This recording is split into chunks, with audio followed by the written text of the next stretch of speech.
नमस्कार दर्शक बंधु। आज आम देखा यही 10 जन भारतीय महान खेलाड़ी को फेयरवेल मिलना। प्रथम आम देखा वीरेंद्र सहवाग। वीरेंद्र सहवाग ऑस्ट्रेलिया विरुद्ध रे 2013 रे प्रथम भारतीय भाव ट्रिपल सेंचुरी मारी। प्रदर्शक बंधु पुणी थे मुझे कही रखा चाहे जे ऑस्ट्रेलिया विरुद्ध रे 2013 मसीह प्रथम भारतीय भाव से ट्रिपल सेंचुरी मारी।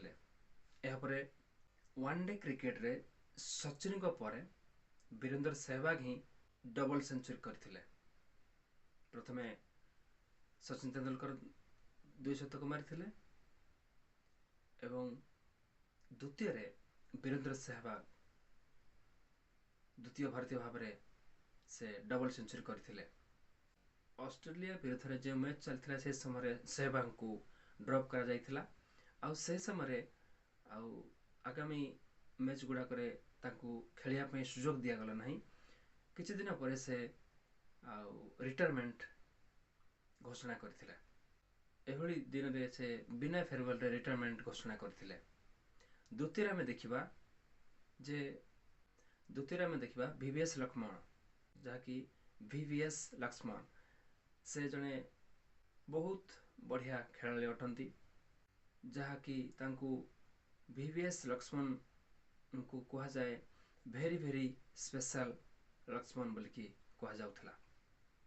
यार कारण से अति सुंदर भाव से बैटिंग करती किंतु एभली परिस्थिति तांको मध्य आसिला जे से मध्य दिने खेलिया सुजोग पाइले ना, जहाँ फल से मध्य अनिर्दिष्ट काल रे से बिना फेयरवेल रे रिटायरमेंट घोषणा करथिले। तृतीय आम देखा जाहिर खान। जाहिर खान मध्य एभली एक बॉलर जे कि 2003 वर्ल्ड कप रे इंडिया को भारतीय दल को फाइनल पर्यंत पहुंचाई थिले। से एभली एक घातक बॉलर अटंती। से एभली एक भल बॉलर अटंती जहाँ द्वारा इंडिया 2003 रे वर्ल्ड कप रे 2011 वर्ल्ड कप रे जाहिर खान भारत को वर्ल्ड कप रे विजय स्वाद देइथिले। प्रिय दर्शक बंधु 2011 वर्ल्ड कप रे जाहिर खान बहुत बढ़िया बॉलिंग करथिले किंतु परवर्ती समय तांको खेलिया सुजोग दिगला ना। फॉर्म रो खराब प्रदर्शन हेतु से मध्य अनिर्दिष्ट समय बिना फेयरवेल रे रिटायरमेंट घोषणा करथिले। चतुर्थ आम देखा गौतम गंभीर। गौतम गंभीर वर्तमान रो इंडियन क्रिकेट टीम रो कोच अटंती। से मध्य 2007 आउ 2011 वर्ल्ड कप रो विनर अटंती। यही दुईटी वर्ल्ड कप रे से बहुत बढ़िया खेल प्रदर्शन करछंती किंतु परवर्ती समय से मध्य खेलिया सुजोग पाई पारनांती एवं अनिर्दिष्ट समय से मध्य बिना फेयरवेल रे रिटायरमेंट नहीं जाइथिले। पंचम आम देखा युवराज सिंह। पंचम आम देखुचु युवराज सिंह से 2007 रे से एक रेकर्ड करथिले जहाँकि 6टी बॉल रे 6टी छक्का मारिथिले। 2011 वर्ल्ड कप रे मध्य से बहुत खेल भल प्रदर्शन करथिले।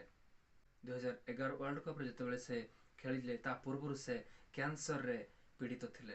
कैंसर रु सुस्थ होला पर से 2011 वर्ल्ड कप खेली भारत को वर्ल्ड कप विजय रो स्वाद देइथिले।